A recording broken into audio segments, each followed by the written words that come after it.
নবজাতকের জন্ডিস হওয়া কি নর্মাল? এই প্রশ্নটা অনেকে করে থাকেন। তো এই প্রশ্নের উত্তর দিতেই আজকের এই ভিডিওটা। চলুন জেনে নেওয়া যাক যে নবজাতক জন্ডিস বলতে ঠিক কি বোঝানো হয়েছে। ধরুন একটি শিশু জন্মগ্রহণের পর তার হাত পা একদম হলুদ হয়ে গেছে, তার সারা শরীর হলুদ হয়ে গেছে বা চোখে হলুদ হয়ে গেছে, কারণ তার রক্তে বিলিরুবিনের পরিমাণ বেড়ে গেছে। তো তখন যে অবস্থা সৃষ্টি হয় সেটাকে বলা হচ্ছে নবজাতক জন্ডিস।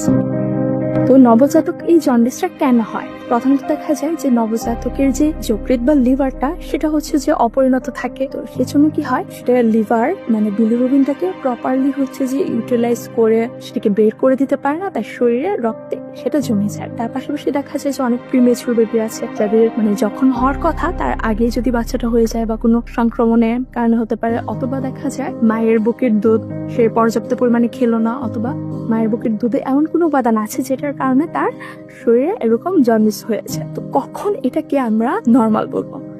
ধরুন একটা বাচ্চা হওয়ার পর 24 ঘন্টার মধ্যে তার জন্ডিসটা হলো না, বরং 24 ঘন্টার পর বা 2 থেকে 3 দিনের পর তার শরীরে একটু হলুদের মতো দেখা দিয়েছে এবং 1 সপ্তাহের ভিতর ঠিক হয়ে গেছে এবং বাচ্চা নর্মালি খাওয়া দাওয়া করছে, তখন যেই জন্ডিসটা হবে সেটাই হচ্ছে নর্মাল। কিন্তু যদি এরকম হয় যে না, বাচ্চাটা বা শিশুটা জন্মগ্রহণের 24 ঘন্টার ভিতরেই বডিতে অনেক হলুদ কালার হয়ে গেছে, অথবা হচ্ছে চোখে হলুদ কালার হয়ে গেছে, বিলিরুবিনের পরিমাণ অত্যধিক হয়ে গেছে, তখন যে জন্ডিসটা হয় সেটাই হচ্ছে প্যাথোলজিক্যাল বা রোগগ্রস্ত জন্ডিস। তো কখন ডক্টর শরণাপন্ন হবেন? যখন দেখবেন যে বাচ্চা খুবই কান্না করছে, সারাক্ষণ ঘুমিয়ে আছে, কোনো কিছু খেতে যাচ্ছে না এবং হাত পা মুখ শুকিয়ে আছে, তার প্রস্রাবটা গাঢ় হচ্ছে, তার যে পায়খানা সেটা হচ্ছে ফ্যাকাশে হচ্ছে এবং বাচ্চাটা খুব লেথার্জিক হয়ে আছে, তো তখন অবশ্যই একজন পেডিয়াট্রিক ডক্টর দেখাবেন বা শিশু বিশেষজ্ঞ ডক্টরকে দেখাবেন। এই ছিল নবজাতক জন্ডিস সম্পর্কিত। কারো কোনো প্রশ্ন থাকলে কমেন্ট সেকশনে করতে পারেন। ভিডিওটা যদি আপনাদের একটু উপকার এসে থাকে অবশ্যই শেয়ার করবেন। নিজে যান,